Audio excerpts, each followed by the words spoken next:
Hi all, I'd like to show you an absolutely fascinating game from the FIDE Grand Prix. Played in round 8, Boris Gelfand was playing Baadur Jobava, who's a fascinating player in his own right. Actually, I looked him up on Wiki, and let's see what it said. He was born November 26, 1983, a Georgian chess grandmaster. His first major achievement on the international scene was winning the Dubai Open in 2003 with 7 out of 9. He took the gold medal at the 2004 36 Chess Olympiad, scoring 8.5 out of 10. He has taken part in the Olympiads of 2000, 2002, 2004, 6, 8 and 10.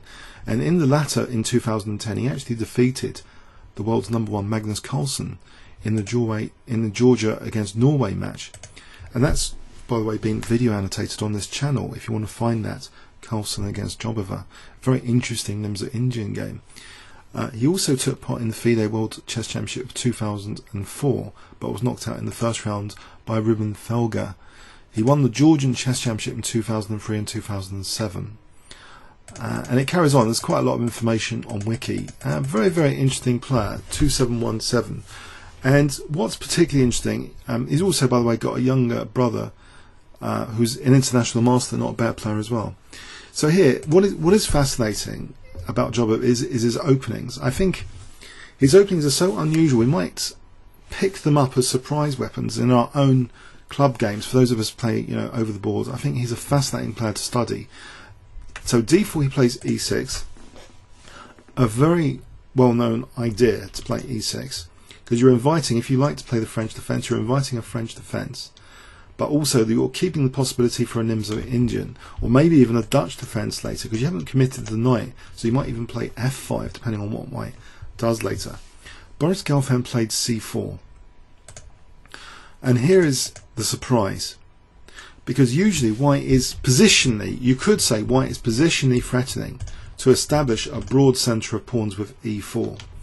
So the usual move here would be to try and do something against that. Conventional wisdom indicates that knight f6 is the most frequently played move in the position to stop white from playing e4. And here is the question of the video, more of a philosophical question. Can super-grandmasters like Boris Gelfand be encouraged to overextend? In overextending, sometimes space has a visible downside, or rather a technical downside.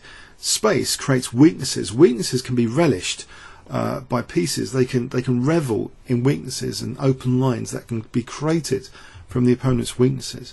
So to say that this is incorrect, to stop, not to stop white from playing e4, that's a very interesting controversial statement just there. Is it actually wrong not to play knight f6 here? Livebook indicates this is the move, or d5, second most popular move, or f5. All of these three moves in common, they stop white from playing e4 as easily.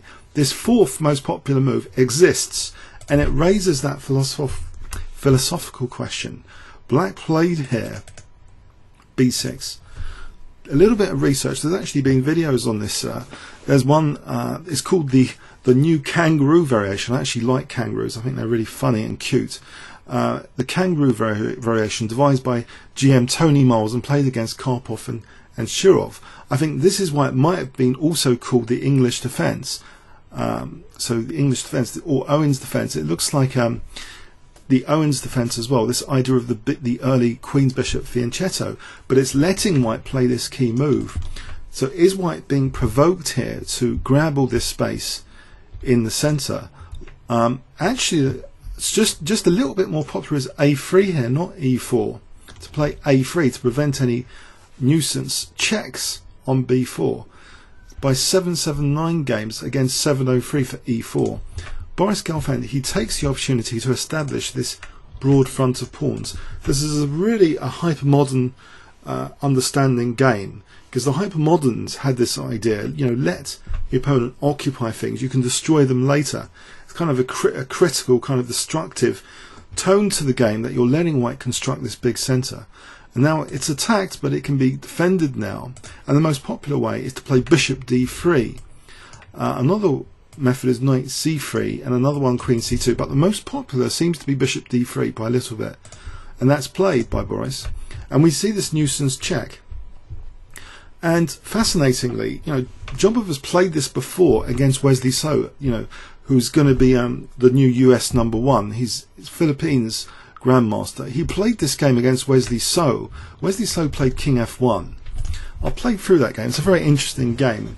And White managed to get a dangerous passed pawn game later on the queen side and won that. But Boris varies. He doesn't play King F1. He actually played what is a more common move, Bishop D2.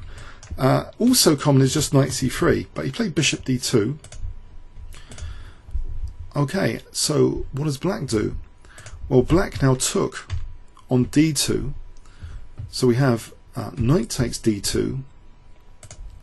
And now it looks as though White, again, might be subtly, in some lines, questioning this G7 pawn, with Queen G4. And here, Black doesn't really prompt White to do anything, against that, discouraging that. Black actually played in this position, D6. But here, okay, let's have a look at Queen G4 here. Queen G4 here, because the knight is not on F6, so it's not defending G4. This is okay. Apparently, Black can either play Knight F6 or Queen F6 if needed. Queen F6 not only protects G7, it also hits D4. So this kind of position should be fine. This is fine for Black. So in the game, okay, we get actually another move which gains even more apparent space in the center, F4. We're really outbooked now. Live book's gone, and this is just move 7. We're down to virtually 0 games in this position that existed before. That's the beauty of chess. After 7 moves in a high-level game, we have a position fairly almost unique. So Knight D7, and again, this Queen G4 exists here. It's one of the top engine moves that comes up in the top 5 to hit this G7 pawn. Maybe trying to punish Black for not playing, the Knight F6. But yeah, it's played, and now it's not so bad, it seems, just to give up the G7 pawn. We have this in, of course, the French defense lines in the Winoir to give up G7, and here, of course, G2 is attacked after. So we see Queen takes G7, and maybe this isn't entirely a brilliant idea. Not entirely, although it kind of creates another pawn island in Black's position. It isolates the H pawn. So there's some method in the madness, and that is reflected in the subsequent variations. But White didn't need to do this. The top engine move is actually Queen H3, which also carries some benefits later. It strikes across this diagonal. If Black's going to really castle queenside, this diagonal and that latent pin, as well as blocking in the bishop, could be useful for the queen to be on H3. So we see this very committal idea, though, instead of Queen takes G7. It carries with it some risk, really. It's giving Black some piece play immediately, and Black's getting back the pawn, and so you could say that White's pawns are also split. And this rook isn't that annoying here. White now played Knight Gf3. In fact, let's have a quick scan of this position. If White castles here, there's actually already evidenced an issue, even with castling. The issue is apparently Rook takes D2, believe it or not. Let's just see this. If Rook takes D2, Knight takes E4. So the issue, I think it might be to do with this Rook on H1. So here, for example, Bishop takes E4. What is White doing about the Rook on H1? Has to give up another piece. So that's very, very good for Black. So very, very interesting. That Rook is already doing having some tactical implications here, by the way. And if King takes D2, then Knight takes E4 check is again, apparently this is very good for Black. If takes here takes, this is good for Black. And otherwise, it's just good for Black all round. Here, we have Knight C3 check. We can pick up that Rook. This is good for Black. So very interesting that White can't even castle routinely. He plays Knight Gf3. So has Boris actually been encouraged to overstretch it? Is he already regretting this idea? This position is assessed as 0-0-0 here right now. So black has had success in the opening and equalising, it seems. This move, Queen E7, a slight dubiousness about it though. Apparently kicking the Queen immediately, or C5 technically to be preferred. White now played Queen H3 here. He could also castle, I presume. So the rook goes back to G7. Now white castles. And now a routine move from black here would actually be severely punished positionally. If black routinely castled here, it runs into a big problem actually, that the f4 pawn in particular is actually very strategically useful.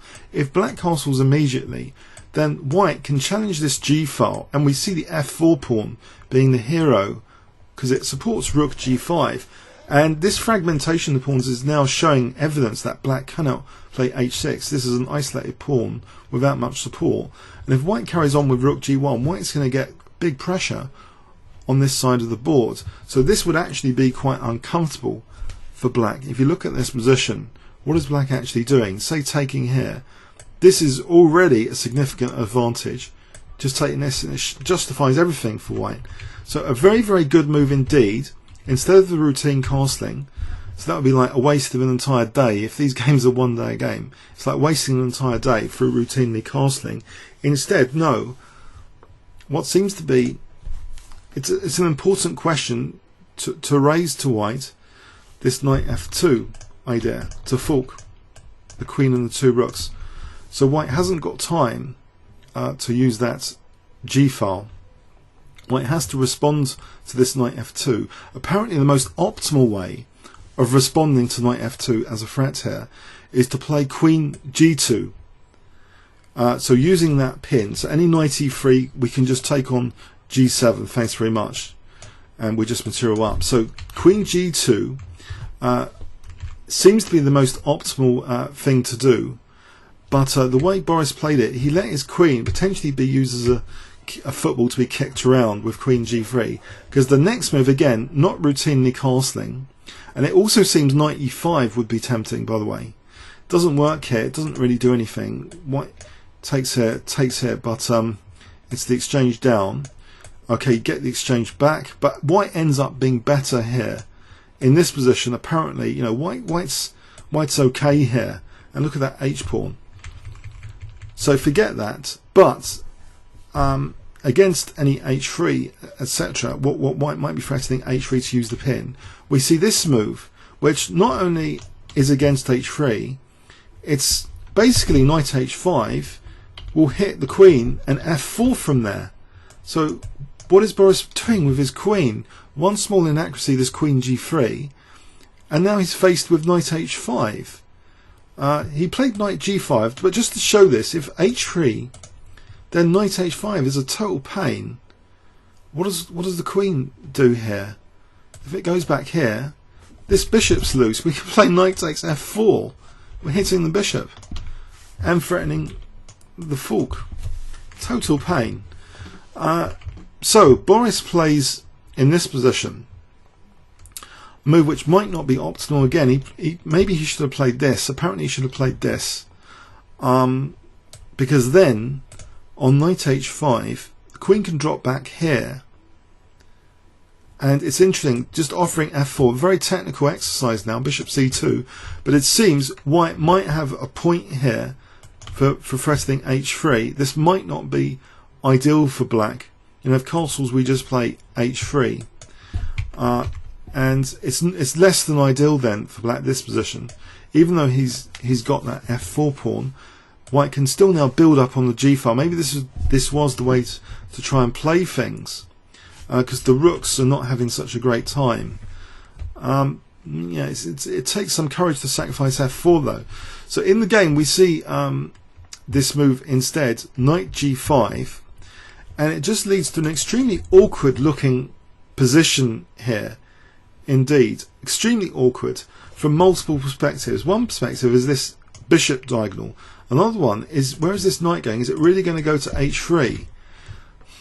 Well, it is kicked now, and it does go to h3. So yes, it's supporting f4, but this is really far from ideal. I mean, also knight e5 again, needs to be factored in to the equation. Does it work here? Probably not. If knight e5, actually this is in black's favour already. Knight e5 is probably an okay move, or is it? Hang on a sec. Queen takes g7, check. No, I don't think it is. Knight b4. If the king here, knight takes e4, the king hasn't castled yet. Apparently white's okay here, just about. White's okay. So it needed to be factored in as well, but okay, black actually just castled queenside. And yeah, it just looks like an entirely pleasant position where white is looking awkward with this knight on h3. White now plays rook d e1, and we get this knight h5.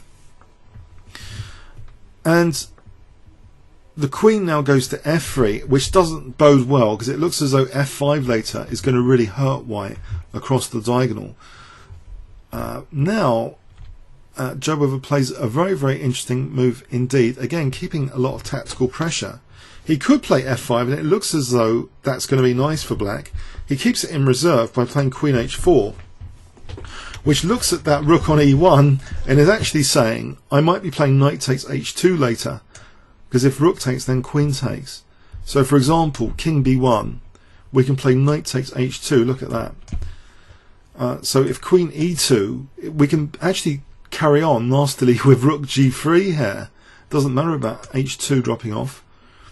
And things get even ridiculous. Look, rook takes d3. There's loose pieces being picked on here in these variations. It goes a bit crazy.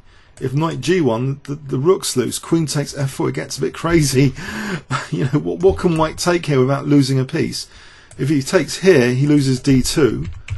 If he takes here, again, rook takes d2. This is all better for black. So this is crazy. It all started with queen h4, that the cheeky knight takes h2 is now threatened.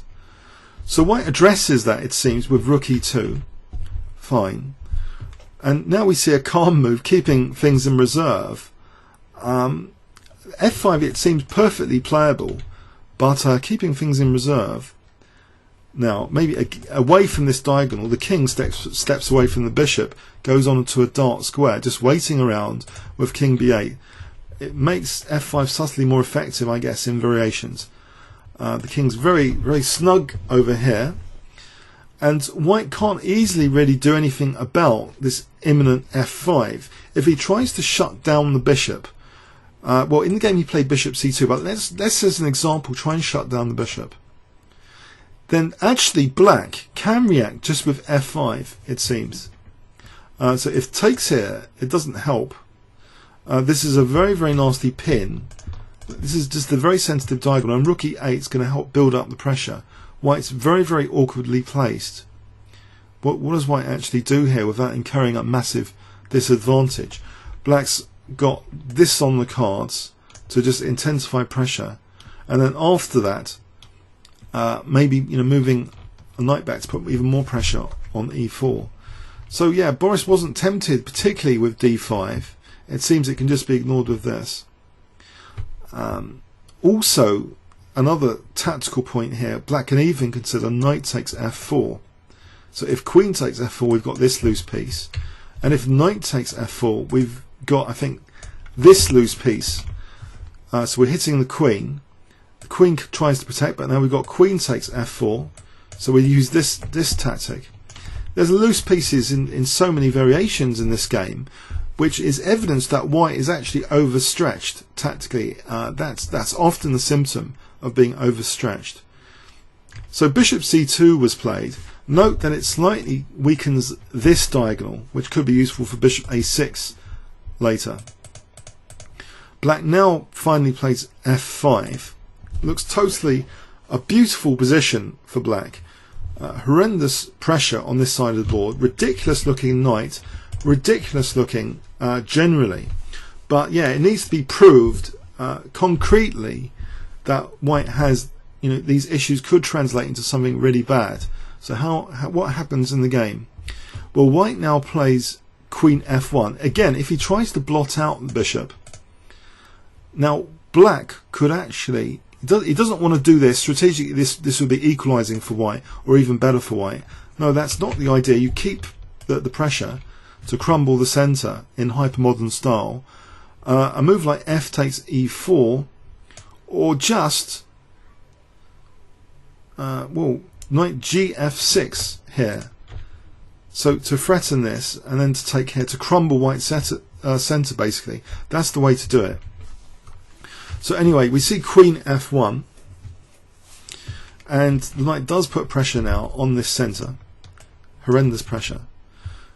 Knight f3 is played, hitting the queen. Queen goes to h5.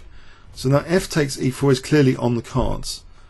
So white resolves this situation, but in the process he's now extending the scope of the bishop even more. He plays e takes f5. So now e takes f5, beautiful position for black, and black really has destroyed white's centre. He's fragmented the pawns even more, and he's got a very good iron grip on e4 that Botvinnik would be proud of. White now just tries to lock down this diagonal, pretending as though everything is rosy now, in a way that the bishop has been shut down. Or white would like to think this isn't too bad. In this position, black chose rook e8, but even stronger from a technical angle might be bishop a6. Let's check, let's check again. So bishop a6 actually threatens, okay, it clearly threatens the pawn, but there's an awkward arrangement here which is picked on. For example, if b3, black could play knight takes d5 and trigger off a disaster tactically. E takes, and good is bishop takes e2 here, just to be able to take on h3, but even better is knight e3. So after queen f2 we can take now on e2, take on c2, and this is absolutely terrible, because now we've got things like rook g2. It's total disaster time after bishop a6. Yeah, that was, you know, if bishop b3 again, knight takes d5, we can take here and we can take here. So what does white actually do to a move like this? It's just totally horrible. If rook d2, we can play knight e3, and we're on, you know, this. So if queen e2 here, we can just take on c2, then take on h3 later. So this just shows that already white's position is in dire straits here. Pardon the music pun. So d5, yeah, bishop a6 is nearly +3 from an engine point of view, bishop a6, and it shows white clearly looks overstretched with tons of weaknesses, and the black pieces somehow, you know, all the pressure points are on white, that, you know, black hasn't got his pieces under scrutiny. It seems this one in particular is under constant scrutiny, but also now this diagonal and these other pieces, and this square needs to be defended. But we see rook e8, and it actually looks at e3, threatening immediately knight e3, and then maybe to take on c2. Well, knight e3 will dislodge the defense of h3, so it will like force an exchange sack, potentially. So a horrendous position, really. Just to show, I mean, knight e3. What else does black? What else does white do? He's going to lose h3. If he plays like this, then actually we take this one, not this one, and we're defending e3. So this is a crush. We're threatening both knights. White's pieces are all under scrutiny here. It's just incredible to think Boris Gelfand has this position with white against the Kangaroo defense. I mean, I like kangaroos, but I didn't know they were so vicious. So rook takes e8, queen takes e8 was played, and again, okay, it seems the pressure's been taken off these guys, but there's new pressure here being exerted. White is now threatening, sorry, black is now threatening all sorts of things, including queen e3 check, bishop a6, the queen just simply going back to h5, rook e7 to double on that e-file to come down maybe with rook e3 or e2 later, knight e3. There's multiple threats implied here. White plays queen d3, and we get one of them now, this idea rook e7. So we're now threatening rook e3, hitting this one, forking there. Boris now played rook f1. That looks like cautious prophylaxis against rook e3, and as though this pawn might be taken in the future, this f5 pawn. If he took here, let's have a quick look. Then rook e3, and actually we've got both these knights to look at. Here, this position, it crumbles again, funny enough, with the move bishop a6. This rook is just in the wrong place. It's this is dire. If b3, then actually there's a crushing move here. There's a few crushing moves, which all look promising. You know, rook c3 looks good. But also this amazing queen h8 for this diagonal to play knight takes d5 and come to a1. Amazing tactical resources are now possible for black here. After queen h8, how does white actually defend this? If here, rook c3, so we're now threatening knight e3 with a double attack on the queen and the bishop. So the queen itself is a tactical target in these lines. It just seems very, very unpleasant indeed, this sort of position. So Boris didn't take on f5. You might be wondering why. Yeah, so a little bit of light being shed here. That it seems bishop a6, but maybe even more simply, black can just invade with the rook at either e2 or e3. This is how bad things are.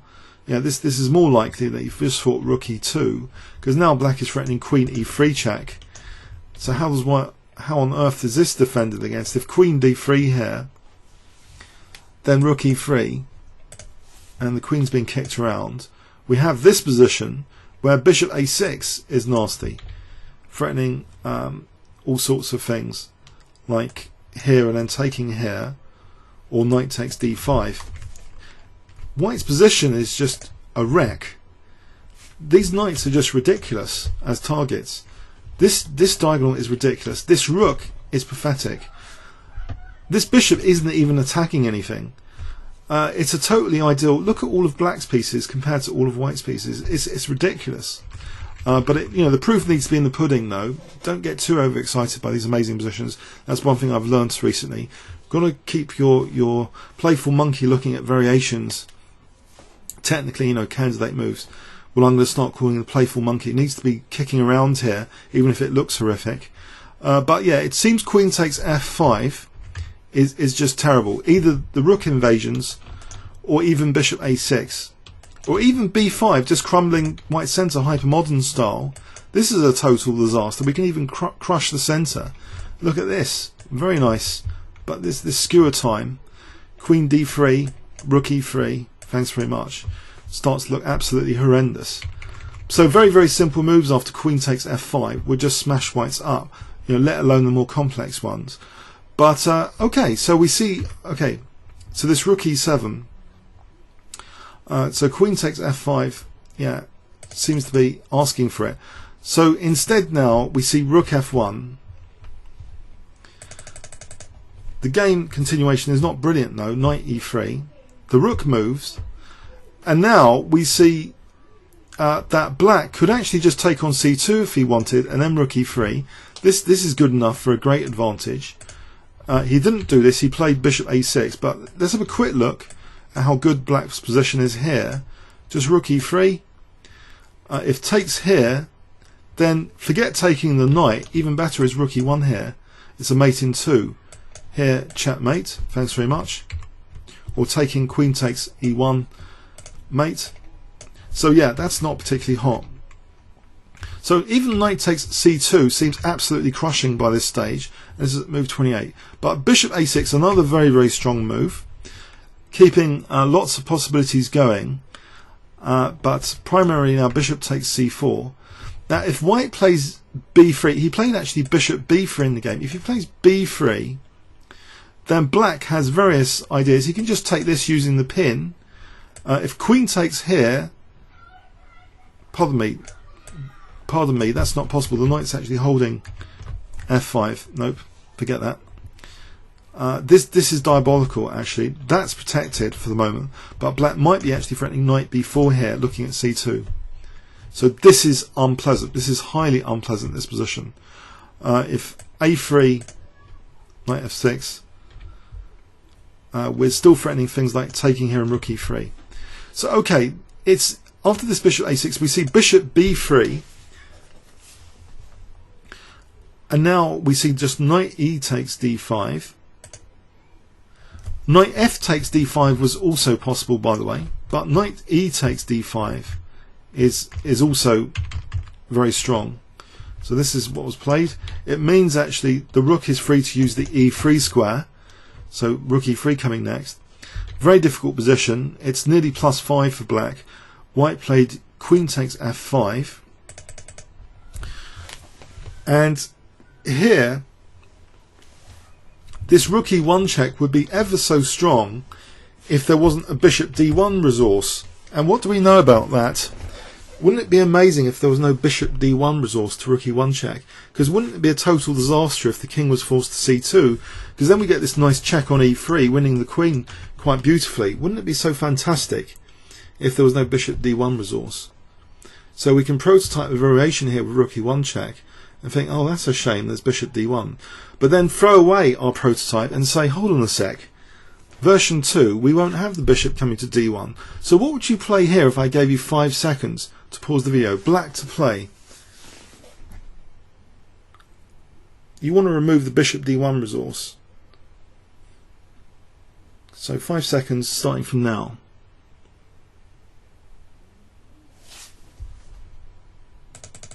Bishop takes c4, crushing.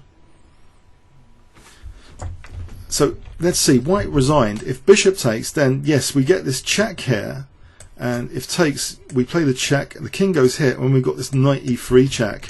Ouch. Crush. If king d2, it's not much better. Queen e3 check, mate in 2, with either rook c1 or knight b4. It's quite pretty as well. Knight b4 checkmate. And you might think, well, hold on, can white just ignore this? What if, say, what does white do actually? He can't play a3, bishop takes b3. If he plays king b1, then rook e1 checks actually a mate in 6 from here. You know, king c2, we're back to like knight e3 check, winning the queen as minimum. So he can't move the king. If he moves his queen back, actually black can here take this on b3, and this is crushing. We can have rook e3 here now in this position. This is strong. And here, black has a fantastic position. He can actually play knight b4, threatening all sorts of things, like queen e4 for knight takes a2. This is totally horrendous, this position here. White is just, black dominates this e-file. This knight is pathetic. This knight is nearly pathetic. I mean, let's just show this. Knight d4, there's rook e1. Knight g1, let's just play around with knight g1. Knight d3 check actually wins the rook. Let's try moving the rook here. Then queen e4, and now we're threatening knight takes a2 with a mate in 2. It's a totally horrendous position. On queen c2, we just take on b3, it seems, and white is just totally weak on the light squares in effect after this. Without that light square bishop, white's, you know, black's mass centralization here stares at white's king and knocks out the white king basically on queen d1 knight b4. This is just end of game here, queen d1 knight b4. But yeah, Boris didn't bother with queen c2. I mean, the engine suggestion, that's the third engine suggestion. On rook d2, then again we can take, we're weakening white's light squares. Check, we can do this to force that knight e3 trick. Here we can actually take, I think, on d1 first to get the knight e3 check to win the queen. Knight up, thanks very much. So rook d2 doesn't really bode well. On king c2, knight e3.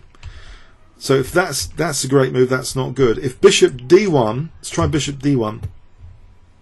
Here, knight e4 apparently hitting the rook. Where does the rook go? Not too many squares. I mean, say the rook goes here, then again knight e3 is a new embarrassment. Yeah, it's a total nightmare, this position, after bishop takes c4. Black's a pawn up, of course. It's a total nightmare. It was resigned here at move 30. So I think we have a demonstration of quite a rare sideline defence, the Kangaroo defence. I think there's going to be an explosion in popularity of this opening now, after this video, at all levels of chess. I'm just joking. No, it's a very vivid demonstration though against, you know, a 2-7-4-8.